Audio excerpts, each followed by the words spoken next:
Mano. Al terreno como estamos hablando de la restauración. Usted sabe, hermano, que el tiempo de la restauración empezó con Cristo. Hasta el tiempo de la restauración. Dice, el cielo lo va a retener hasta que todas las cosas sean restauradas. Ahora, cualquiera diría, entonces quiere decir que todo se va a arreglar y Cristo después va a venir ya todo arreglado. Bueno, lo que quiere decir es que un Dios Espíritu Santo se quedó en la tierra restaurando todo. Es decir, no va a ser la iglesia la que va a restaurar, no van a ser los ministros los que van a restaurar, sino es el Espíritu Santo el que está empezando con los ministros, restaurando los ministros y después restaura lo demás. Es el Espíritu Santo el que va a restaurar. Es exactamente cuando el Señor dijo que vendría el otro. Y vuelvo a repetir el ejemplo que dimos la semana pasada. David no hizo el templo, lo hizo Salomón. David hizo la obra de sangre, porque es tipo de Cristo en el Calvario. Y Salomón es tipo del Espíritu Santo, haciendo la restauración de todo. Hasta el día en que sin un martillazo, o sea que nada va a ser por la fuerza, sin un martillazo se va a ensamblar todo el edificio y se va. Hablando de la iglesia, van a estar haciendo una puerta de la iglesia, la van a estar haciendo en este lugar. Otra puerta la van a estar haciendo una columna la van a estar haciendo por acá. Tal cosa y tal otra, cada parte, en diferente lugar, en diferente taller. Pero todos con las instrucciones del Espíritu Santo precisas en cada taller. Porque si no, hermano, a la hora de juntar las piezas, una puertona así y un hueco para la puerta así. O como al no haber instrucciones, eso quiere decir que tiene que haber ensamblaje, sujeción, sometimiento, estructura. Porque si no hay órdenes desde la cabeza del taller, de los talleres, entonces van a venir 40 puertas cuando se necesitaban solo 20. Y van a faltar columnas, porque no hubo instrucciones. Y la gente trabajando por su cuenta va a hacer lo que le da la gana, pero no ensambla. No sé si está claro eso. Entonces, ¿qué tiene que hacerse? Someterse para que las órdenes lleguen de acá. Puerta de tantos centímetros de ancho y de alto. Y luego da la orden por acá. El hueco de la puerta exactamente para que coincida. Pero van a estar dando las órdenes de la misma cabeza. Y estos entre sí ni se conocen. Ahora, si alguien no encaja con lo que lleva, es que recibió órdenes no de la cabeza. Y digamos tiene un lugar de predicación y no encaja con el resto del edificio. ¿De dónde estará recibiendo las órdenes? Es muy lógico. Dijo un pensador, un ejemplo de esto, dijo, es como ¿cómo se llama? Un escultor que mandó a hacer una estatua, o le mandaron a hacer una estatua. Claro, el escultor no hace, él traza, ¿no? Él hace los planos, etcétera, y tiene ayudantes que le hacen la parte mecánica del asunto. Le funden las piezas, entonces, ¿y qué tal que una estatua enorme? Entonces, en cada taller están haciendo un pedazo. Y entonces el escultor tiene que estar cuidadoso para que no le vayan a traer 3 piernas o 4 piernas cuando solo necesita 2 de la estatua. Y tiene, no solamente quiere decir 2, y del taller tal, mire, la pierna tiene que ser exactamente en esta posición, le hace el dibujo, le pone el dibujo para que mire cómo va a estar el resto, y le pone el plano de todo lo demás, para que encaje. ¿Me estoy explicando? Pero imagínese, hermano, el escultor de repente mandan a pedir la estatua y no dio instrucciones a ninguno y solo manda a pedir las piezas. ¿Qué le sale? Solo mandó a pedir las piezas, pero no dio instrucciones. Pues no le sale la estatua. O le mandaron de un taller, le mandó, como usted no me dijo nada, yo me puse a hacer una cabeza, pero ya hicieron otra cabeza, son dos. ¿Y la mano? ¿Dónde está la mano? Nosotros no la hicimos porque no nos dijo nada, pero la hicieron allá, 4 manos, 5 manos. Se acabó el problema, mejor dicho, se acabó la estatua. Tiene que ser, hermano, que nos va a ir revelando el Señor a cada uno, y por eso es que tiene que haber estructura. Para que el día de la entrega del trabajo encaje, y dice que el templo no se oyó ni un solo martillazo, todo ensamblaba las piezas, bien encajadas. ¡Qué cálculo! ¡Qué medidas tan exactas! Y cuando vieron el templo, ahí estaba. Eso es la iglesia. Eso es la iglesia. Por eso no hay que, a la gente que ve en el orden del Señor, no hay que estarle empujando, no hay que estarle metiendo. Ese es meter un ladrillo forzado, lo va a quebrar. Mejor búsquese otro ladrillo y lo pone. Gloria a Dios. Después de haber restaurado al hombre, se restaurará la tierra. El Señor va a utilizar para restaurar la tierra la tribulación, el milenio, el juicio final. ¿Y cómo va a restaurar la tierra? Ya usted se puede imaginar, hermano, en la tierra hay maldición, en la tierra actualmente hay maldición, hay desestabilidad, hay descontrol, hay un diablo enseñoreándose de todo. Entonces el Señor lo primero que va a hacer en la tribulación es darle permiso al diablo y sus adláteres para que destruyan todo lo que tienen que destruir. Es una operación demoledora, porque se va a restaurar la tierra ahora es la tierra. Nos van a restaurar el escenario. Es decir, ya restauraron a la persona, pero hay que restaurar la casa donde va a vivir, ¿verdad? Y lo que van a hacer primero, como la casa está toda destartalada, la van a demoler. ¿Y quién es el que la va a demoler? El diablo y el anticristo y el falso profeta y todos los demás, demoliendo la casa. Así que son puros siervos, ¿verdad? Demoledores, ¿verdad? Pero siervos. Y en esa demolición de la tierra, el último enemigo que se va a quedar para más adelante es la muerte. Cuando se ha demolido todo lo demolido, se ha removido todo lo inestable, dice la Biblia, entonces entrará un periodo, otro periodo de restauración, de juicio, por cierto, en donde en el milenio van a terminar con la muerte. Al final.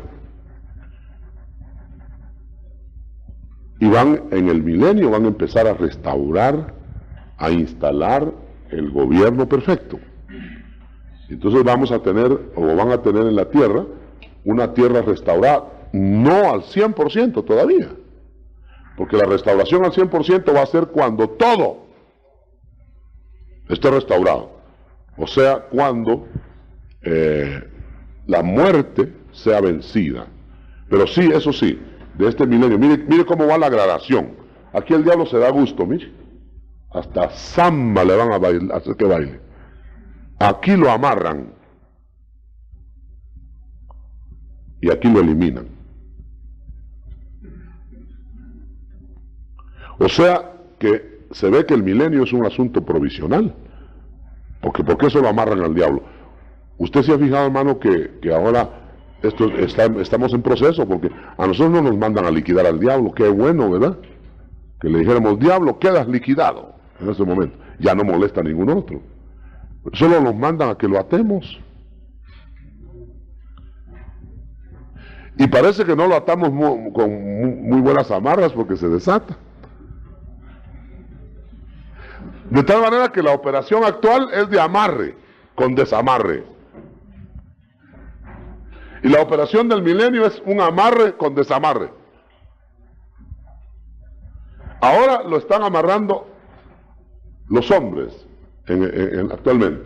En la tribulación se dará gusto porque el Espíritu Santo no le opondrá resistencia, sino que sencillamente va a marcar a los de Dios, y marcados los de Dios los va a proteger, y lo demás que se lo lleve el diablo. Estoy hablando claro, ¿verdad? Buen chapín.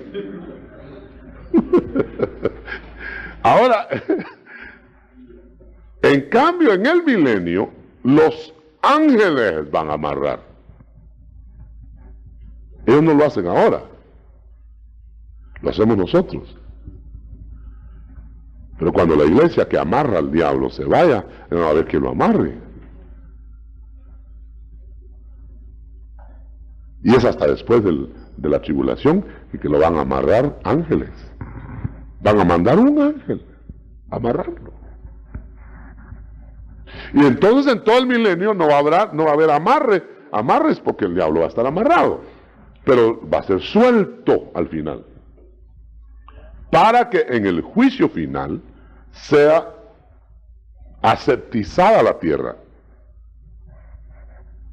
pasada por fuego, y entonces la tierra restaurada será llevada al trono blanco, para que en el trono blanco sean lanzados al lago de fuego los que vienen de la muerte segunda, la resurrección segunda, para la muerte segunda. Vamos a ver aquí, hermano, aquí todavía tenemos, por ejemplo, dijimos, para entrar, eso es, resumiendo lo que acabo de decir, la iglesia ungida va a salir, va a llegar al milenio, después de mejor dicho, esta flecha no la ponga ahí, hermano, esta flecha es para acá. Se equivocá. Esta flecha es para acá. La iglesia ungida, arrebatada, la iglesia ungida, arrebatada, va a llegar por vía aérea a la inauguración del milenio. En cambio, los salvos por fuego van a entrar a la tribulación. Los que van a ser salvos por fuego, los del remanente de Israel y los del remanente de las naciones. No vamos a discutir todo lo demás, que ya lo vimos en otra lección, pero en el primer periodo será periodo de paz y el segundo periodo será periodo de guerra en la tribulación. Saliendo de la tribulación, entonces serán eliminados todos los que el Señor quiere eliminar de acá, llevados al trono blanco, para que luego entonces, ya vamos saliendo de la maraña acá, entonces viene el reino eterno. En el reino eterno será restaurada la vida. O sea, digámoslo bien claro, en el reino eterno ya no habrá muerte. La muerte termina al final del milenio. Entonces, cuando ya no hay muerte, sin embargo, noten, hermano, no habrá muerte, pero tiene que dar Dios vida. No basta con que no haya muerte para que haya vida.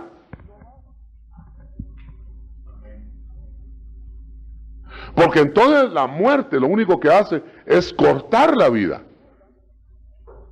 Entonces ya no va a haber quien corte la vida, pero no será vida si no la da Dios.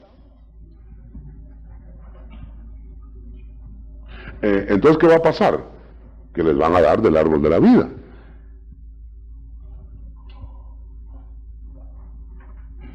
¿Verdad? Y la iglesia glorificada estará en el árbol de la vida, que es Cristo. Seremos nosotros ramas del árbol de la vida. Nosotros no vamos a tener que estar pidiendo vida ni comiendo vida, sino vamos a estar en la vida. Gloria a Dios, como el Papa, ¿no? En cambio, los del reino eterno van a estar comiendo del árbol de la vida. Será restaurada la vida a una eternidad. Pero no solamente en prolongación, sino en calidad. Pero para que haya eternidad de vida, tiene que haber entrega de vida de parte de Dios. ¿Qué tuvo que hacer el Señor para que nosotros tuviéramos vida? Dice que nosotros los cristianos estábamos, antes de ser cristianos, estábamos muertos. ¿Y qué hizo Dios? Nos sopló su vida. ¿O no es así? Sopló vida. Entonces, por eso nosotros tenemos vida eterna. Porque el que tiene al Hijo tiene la vida. Entonces, nos soplaron vida eterna. Entonces, quiere decir que para que haya vida, tendrá Dios que darles vida eterna a los que van a ser eternos. Y si no sopla, y los demás que no se dio sopla.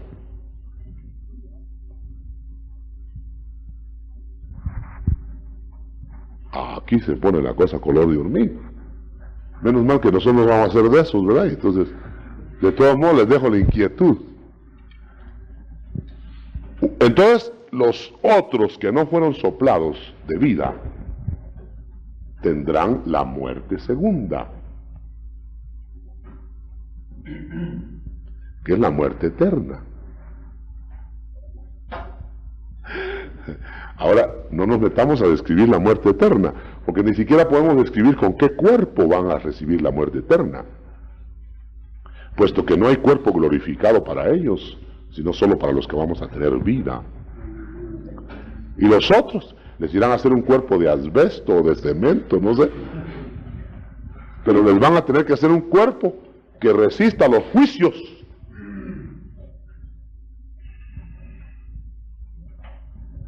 Bueno, y entonces se terminarán en el lago de fuego. Aquí tenemos ya vida restaurada, y cuando el reino empiece en expansión, entonces se está restaurando el universo, porque hasta el universo fue dañado. Usted sabe, hermano, que el universo tiene pérdidas de aerolitos, tiene pérdidas de bólidos, tiene pérdidas de cometas, y tiene pérdidas de estrellas, y de planetas y de astros que se precipitan en el abismo. O sea que eso no es necesariamente perfección. Tampoco es caos.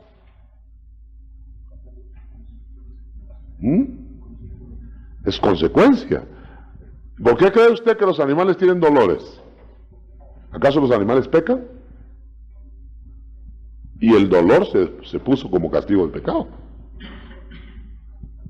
Pues tienen los animales y la naturaleza, las espinas son consecuencia de la maldición por causa del hombre. Por eso es que la naturaleza está enojada con nosotros, porque por causa de nosotros les cayó a ellos. Si los ratones pudieran hablar, dirían: hombre, por causa tuya soy ratón así tan feo. Lo que le quiero decir, hermano, es que la naturaleza entera, según Romanos capítulo 8, está bajo maldición, esperando la manifestación de los hijos de Dios. Entonces, el día que se restaure todo para el hombre, se va a restaurar todo para el universo. Por eso yo me sospecho que a saber qué cosas hay por allá que ni platiquemos. Pero el universo restaurado será la consecuencia de la restauración de todas las cosas.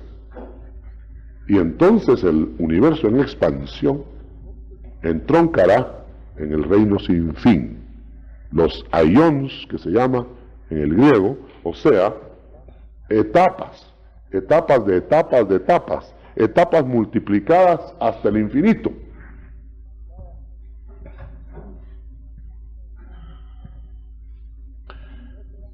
sea, ¿qué será el infinito? ¿Qué será la eternidad? La eternidad será una sucesión de aions sin fin. O sea, una sucesión de números.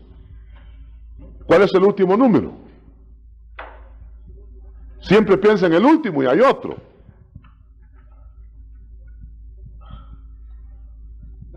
¿O no? A ver, ¿quién sabe el último número? ¿Ah? ¿Cuántas veces le daría la vuelta al universo la numeración? ¿Cuántas veces quisiera? O sea, que los ingenieros debían ser los primeros cristianos. Yo platiqué con un ingeniero una vez y me dijo que no creía en esas cosas de la eternidad y todo eso. Y le dije yo, ¿con qué creen en la eternidad de los números? No, ¿cómo así me dijo? Sí, dígame el último número, ¿le?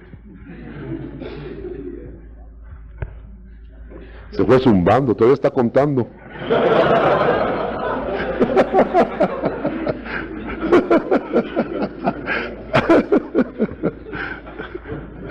¿Verdad que no hay computadora que pueda tabular todos los números? Y así que creemos nosotros en el fabricante de los números. Gloria a Dios. O sea que el reino en expansión, el reino eterno en expansión, será el reino en la sucesión de aions. Y cada aions, nosotros estamos viendo un aions ahora en la tierra. Ahora imagínense cuando hayan aions de aions de aions de aions, usted va de experiencia en experiencia, de sorpresa en sorpresa en sorpresa hasta el infinito. Esos aions o etapas son las que le van a dar el interés, la calidad a la vida eterna. La vida eterna no va a ser un lineazo aburrido, un bostezo de 1.000.000 de años.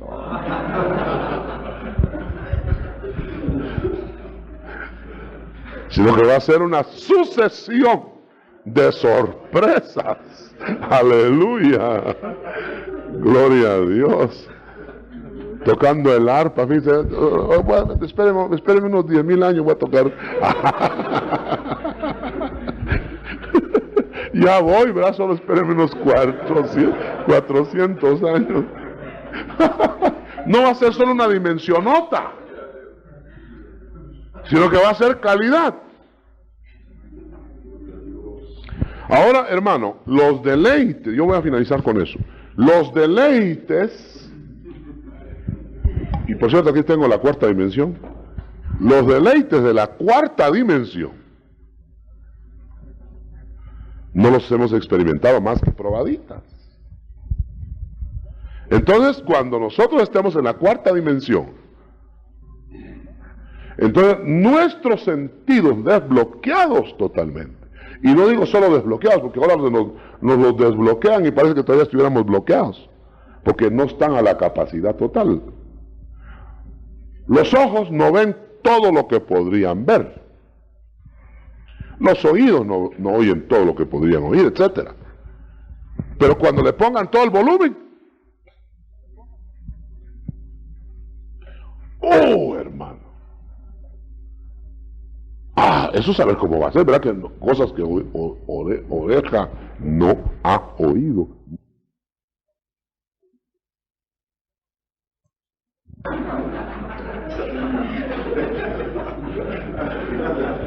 Eso lo borran ahí.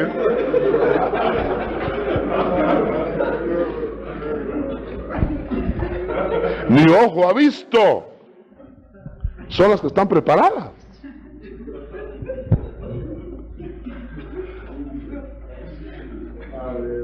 Aleluya.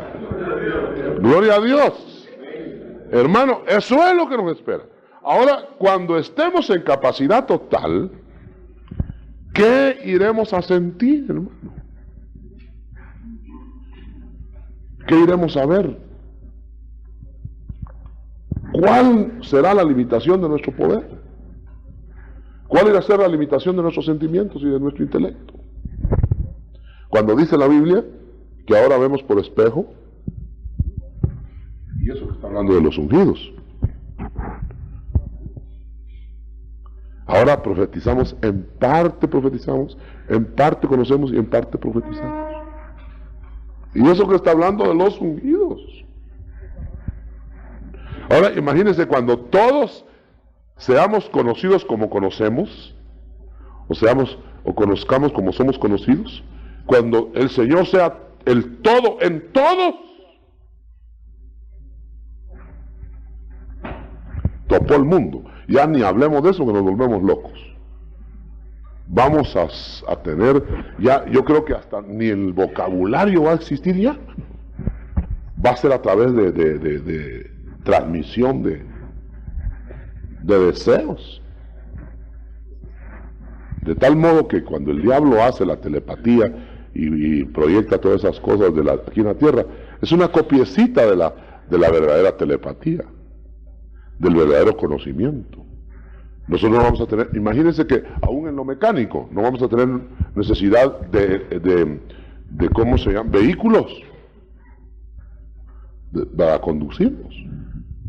O sea que lo ideal no son los carrazos esos, hermano. Eso es es una muleta para nuestros pies quebrados, ¿no? Nosotros mismos vamos a ser vehículos en sí mismos. Usted sabe que está inventado ya el mono, no sé cómo le llaman, no monorriel. Bueno, es un aparato que lo van a poner ya en plano comercial, de conducción individual. Una especie de como de zapatos especiales, con un motor y todo lo demás. Entonces uno, ¡bum!, y se va al espacio y anda va a todos lados. O sea, conducción, los policías dirigiendo en el aire, en las nubes, así, chocándose unos con otros. O sea que el hombre con el 12% de volumen es capaz de imitar la conducción en el espacio. Ahora, en el 100% de volumen, por el arquitecto de los arquitectos diciendo, ¿cómo, hermano? A la velocidad del pensamiento. Vamos a ir a los confines del universo a dar unas miraditas. Los confines. Sí, está bonito eso. Mejor dejemos de ahí estudiar gimnasia. Amén y amén. Porque se ensambla con los esquemas anteriores y es un poquito difícil coger o entender una conversación por una frase nada más. Y esta es una frase de la conversación. Pero si hubiera dudas, después las puede exponer. Entonces estamos en el tema estructura de la iglesia que hemos venido abarcando de hace rato. Y el Señor ha estado dando muchas luces, diríamos nuevas, para la estructuración de la iglesia como el Señor quiere. Y el tema general es la estructura de la iglesia, pero el tema particular es la restauración. Entonces, en el esquema de ayer, hablamos de la restauración del trigo, del mosto y del aceite. Y dijimos que el trigo es el alimento que se perdió, es la palabra de Dios, la Biblia, que la escondieron al pueblo. Entonces el pueblo perdió el alimento y los que la tenían escondida, pues tampoco se la comían, tampoco se comían ese alimento. O sea que solo escondieron el alimento para que el alimento se perdiera. Así como hacen muchos ahora que guardan ropa nueva, en vez de regalarla, ellos tienen guardada, ni se la ponen, ni la usa nadie, ¿verdad? Entonces, así se hizo con la palabra. La escondieron y decían que era porque no la entendía el vulgo, que la palabra era muy profunda, etcétera, ¿verdad? Entonces se dijo que nada más los altos jerarcas podían entenderla. O sea que hicieron de la palabra un asunto de interpretación privada. Y realmente la palabra de Dios escrita es dada para el cristiano. Usted se imagina un Dios que dé su palabra, pero por no entenderla, que no se le lea al pueblo. Es decir, le da su palabra al pueblo y luego se le dice, pero es muy profunda, no la vas a entender, y se le quita. Eso es un absurdo, ¿eh? Si Dios da su palabra al pueblo, al cristiano, es porque seguramente la va a entender. Claro que no la va a entender, no lo va a entender todo, pero para eso van a haber maestros, van a haber ministerios, pero definitivamente el Espíritu Santo es capaz, sobre toda capacidad, de revelar lo necesario para que una persona se salve con la Biblia. Tanto que la Biblia dice, ¿verdad? Dice que es suficiente la Biblia para instruir, para edificar, etc. O sea que no hay argumento suficiente para esconder el alimento. Lo que pasó fue que ese alimento, ese trigo, como va dirigido al intelecto, despierta. Y claro que al despertar la gente ya no se deja engañar tan fácil. Entonces a esta gente le interesó mantener al pueblo sin alimento para que entontecido fuera manejado. Ahora, cuando vino el movimiento del cual hablamos anteayer o la semana pasada, cuando vino el movimiento de separación de la estructura caduca de la iglesia, entonces lo primero que hizo este personaje que tomó la bandera fue enarbolar la Biblia y dijo: yo voy a traducir la Biblia al lenguaje popular. Y salió la interpretación o la traducción al lenguaje popular y se empezó a diseminar la Biblia por todos lados. O sea que lo primero que se perdió fue el trigo y lo primero que restauró el Señor fue el trigo. De eso ya hablamos, estoy resumiendo. El trigo, o sea la palabra, va dirigida al intelecto. Luego el mosto, o sea el vino, que también se perdió, fue restaurado en el movimiento de santidad. Entonces la comunión, el mosto, el vino de la Santa Cena y el mosto que alegra el corazón, esta es una restauración de la santidad, de la comunión. Entonces Dios utilizó para restaurar el trigo, utilizó a Martín Lutero.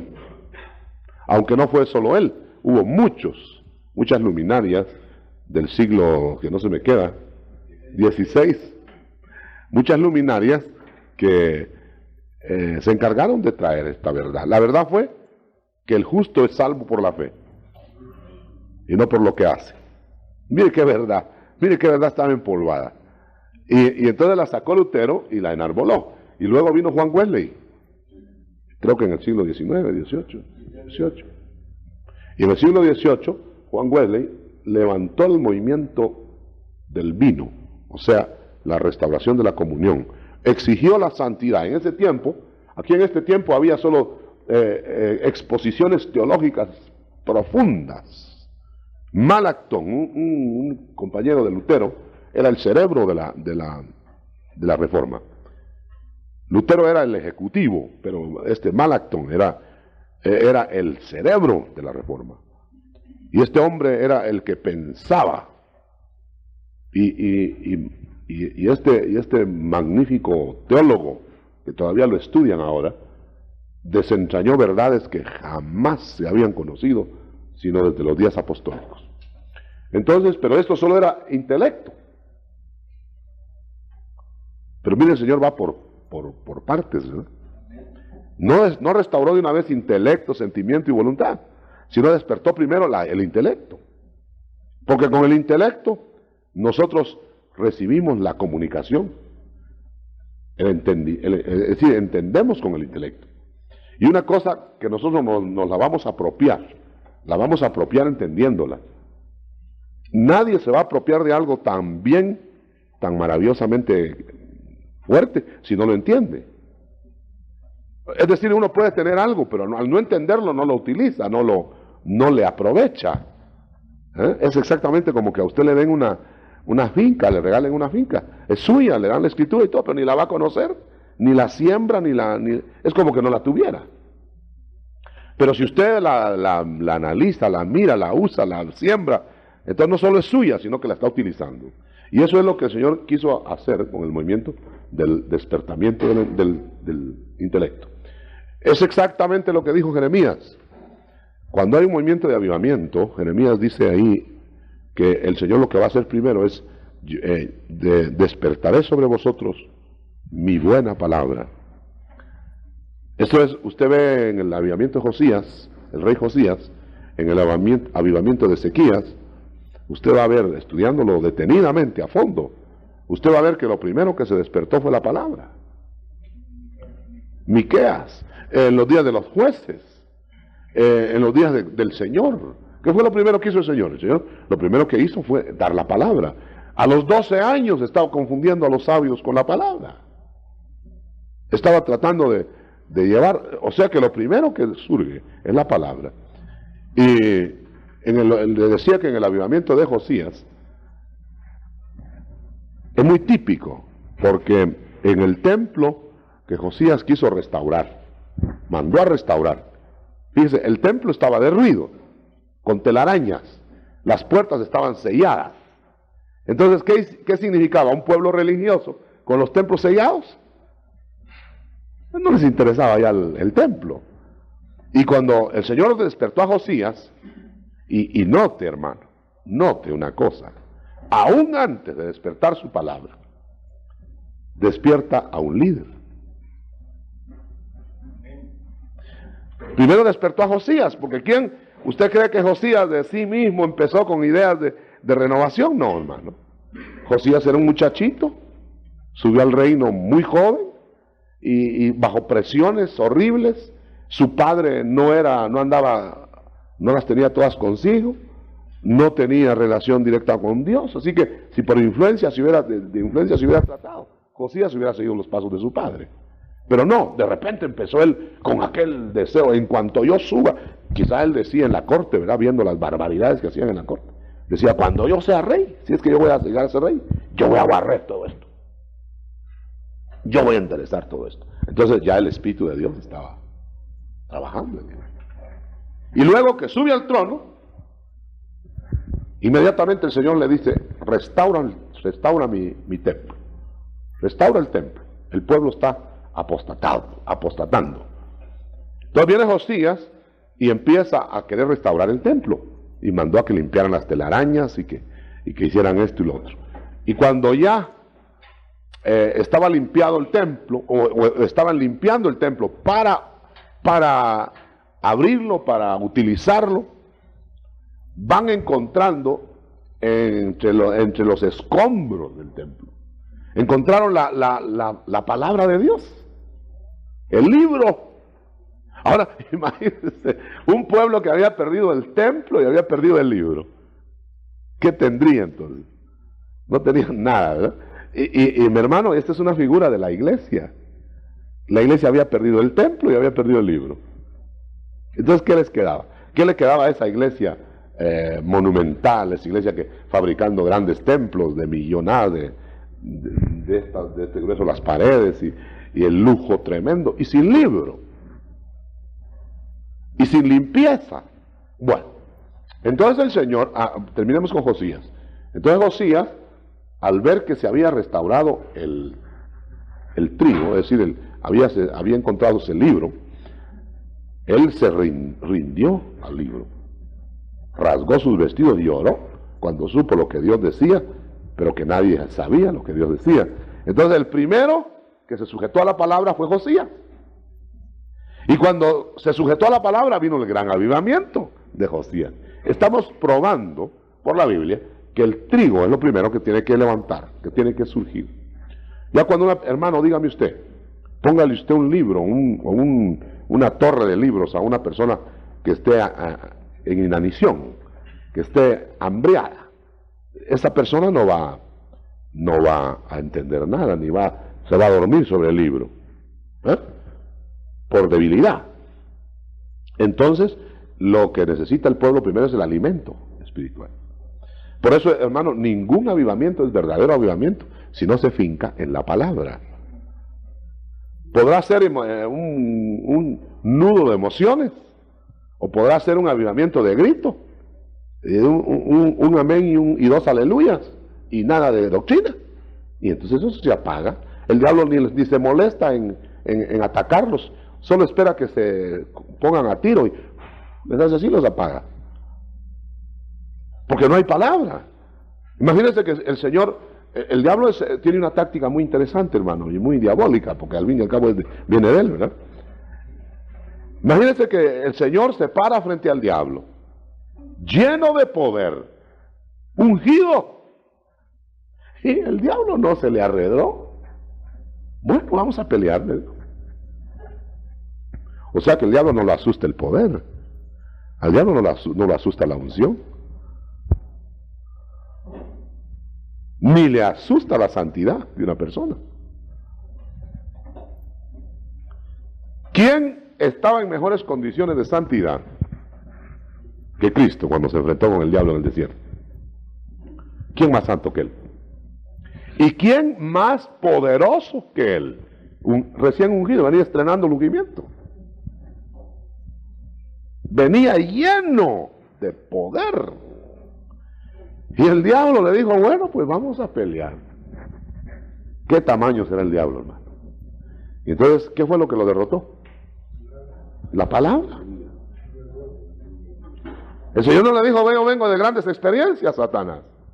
Yo vengo de recibir la unción y yo vengo no he conocido pecado, y no le dio un sermón de santidad, ni le dio un sermón de poder. Lo que hizo fue, le dijo, escrito está que yo soy el Hijo de Dios que viene a triturarte la cabeza, y está escrito, y la palabra no puede ser vulnerada. Y ahí sí se asustó el diablo, hermano. Mire, le gustó tanto el arma que la tomó él también. Y dijo, como que la palabra sí es tremenda, y cogió la palabra él también. O sea que la palabra estaba en Cristo y la palabra estaba en el diablo. Y le citó el Salmo 91 al Señor. Pero entonces el Señor, el único que tenía autoridad, óigalo bien, por sujeción, era Cristo. ¿Qué pasaba con habría tenido alguna vez autoridad el diablo? Cuando estaba sujeto tenía autoridad, la autoridad máxima después de la divinidad. ¿Sí o no? Muy bien, pero ahora no tenía autoridad. Ahora estaba desarticulado de la autoridad. Pero Cristo venía bien pegado a la autoridad. Y le dijo, escrito está, yo traigo la autoridad. Escrito está es tomar autoridad en la palabra. Pero nadie va a poder tomar autoridad en la palabra si no viene respaldado por Dios, si no viene en sujeción. ¿Ustedes notan la cadena de sujeción, hermano? Bueno, pasamos de Josías al Señor. Entonces el diablo fue batido por la palabra, la autoridad de la palabra. Un hermano por ahí, en un cassette que oí, por cierto, me gustó el ejemplo, tremendo ejemplo, aunque lo demás pueda estar muy discutible, pero mire, el ejemplo ese yo se lo voy a referir, porque no, tal vez no va a tener usted oportunidad de oír ese cassette, ni valdría la pena que lo oyera. Este hermano dice, un cabo del ejército está en el ejército, y ahí está el cabito, un cabito chiquito así, un cabo, porque los sargentos sí dan impresiones, hermanos, pero un cabito. Y ahí está el cabito, hermano, le dice a los soldadones y todo, le dice, el soldado, lo mandó el cabo. El cabo tiene autoridad sobre el soldado. Pero tiene autoridad porque detrás del cabo está el sargento. Y detrás del sargento está, bueno, usted sigue el orden, está toda la autoridad del ejército. No es desobedecer al cabo, es desobedecer al ejército, ¿verdad? Y por eso que le tiemblan al cabo. Pero dice, ¿y qué tal si el cabito de repente dice, bueno, ya me cansé de estar en el ejército, voy a hacer mi ejército personal, propio? Y se sale del ejército, y deja el ejército, y quiere formar su ejército, dice, él solo. Entonces le dice, bueno, fórmense ahí. Fórmense usted, le van a decir los otros. ¿Perdió qué? La autoridad. ¿Por qué la perdió? Porque ya no tiene el respaldo. Podrá hacer su ejército privado, pero le va a servir solo para que se lo trague el diablo, ¿no? Bueno, ese es bonito ejemplo, hermano. Bonito ejemplo. Bueno, y todo salió por el trigo. Sigamos. Después de restaurado el trigo, que va a alimentar el intelecto, la mente, se restauró, dijimos en el movimiento de Juan Wesley, se restauró el mosto, el vino. Y usted sabe, en este tiempo hubo campañas teológicas. En este tiempo hubo campañas de santidad divina.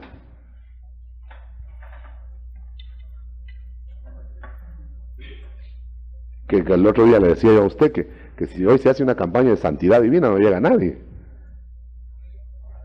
Pero si hace una campaña de sanidad divina llegan todos, hasta los que están buenos. ¿Verdad? Pero la santidad divina fue el segundo elemento restaurado. Y si seguimos el orden, hermano, para poder restaurar este mosto, tuvo que haberse restaurado primero la palabra, santidad después, para poder llegar al poder. Entonces, no se puede tener poder sin santidad y sin palabra. Y cuando hay poder sin santidad y sin palabra, es un poder discutible. Y es un poder sospechoso. Es un poder probablemente de otra fuente. Ahora, el vino, el mosto, va dirigido a los sentimientos. Usted sabe, el mosto alegra. Una fiestecita sin mosto. Anoche estuvimos hablando de eso, mi hermana, ¿recuerda usted? En la reunión. Una fiestecita sin mosto. Del mundo, me refiero. Que les falte el vino. ¿Por qué cree que llegan garrafones de vino, toneladas de vino a las fiestas en el mundo? Porque la gente no tiene ni deseo de comunicación, aburrida. Sería la fiesta más aburrida, ¿verdad? Para ellos. Ellos necesitan el estimulante. Y nomás llegó el vino y todo el mundo platica, ¿verdad? Hasta se les va la mano, amanecen platicando. Ahora, hermano, el Señor, esta es una copia del diablo. El vino es una copia del diablo. Del verdadero vino, el mosto. Entonces, el Señor ha querido que nuestros sentimientos estén empapados de mosto. Y por eso es que en el Evangelio completo no se descarta la emoción. Porque le pone vino el Señor. Entonces anda la gente alegre. Hermano, ¿qué seríamos nosotros sin sentimientos? La gente ha recibido lecciones muy raras de evangelio, de cristianismo. Nos han dicho por ancestros de antepasados que la solemnidad y la reverencia es estar uno tieso ahí. Tú.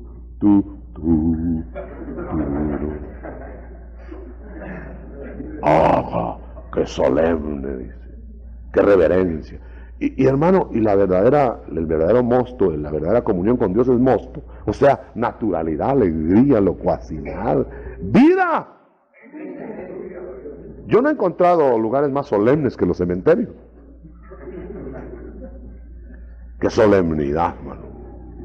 Hasta dan ganas de morirse, tan tranquilos. Tan tranquilos, ¿verdad? ¿Pero le gustaría a usted esa tranquilidad?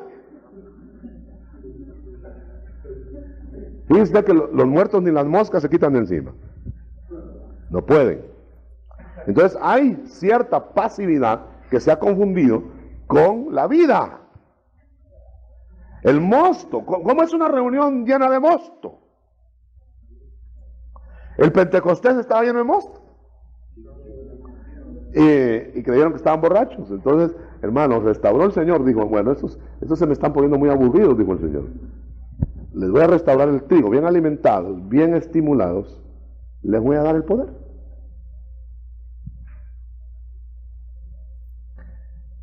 El aceite va a la voluntad. Y entonces tenemos los tres compartimientos del ser dominados. Ahora, imagínense, hermano, si un evangélico, un cristiano, que no tenga el evangelio completo, estará dominado. Si no están dominados muchos que tienen el evangelio completo, ¿cómo estarán los que no tienen el evangelio completo? O sea, digámoslo de otro modo, digámoslo claro. Por ejemplo, hay cristianos que lo único que han estimulado son los sentimientos. Y son, perdonen la palabra, la expresión, alaraqueros, ¿no? Y todo es bulla, y el que más grita es el que más elevado se siente. No tienen nada de palabra. A la hora del mensaje, roncan. A la hora de los cantos son los primeros. ¿Cómo cantan, hermano? Y las panderetas y hasta se paran y ponen las puntas de los pies. ¡Ah, qué bien sentimental, hermano! Estaría muy bueno si estuviera equilibrada la cosa. Y hay gente, hermano, que solo es floritura de palabra y hasta puede hacer acrósticos con los salmos. Y se los sabe de memoria y todas las citas. Y es una esfinge en cuanto a los sentimientos. Y de nada serviría todo esto. Esto sería información, esto sería sentir, pero de nada serviría todo esto si la voluntad está errada, si la voluntad está arrojada, si la voluntad está amarrada. Pero luego viene la unción que pudre los yugos y libera. Isaías lo dice. Y los yugos se pudrirán por la unción. Bueno, este es el hombre restaurado.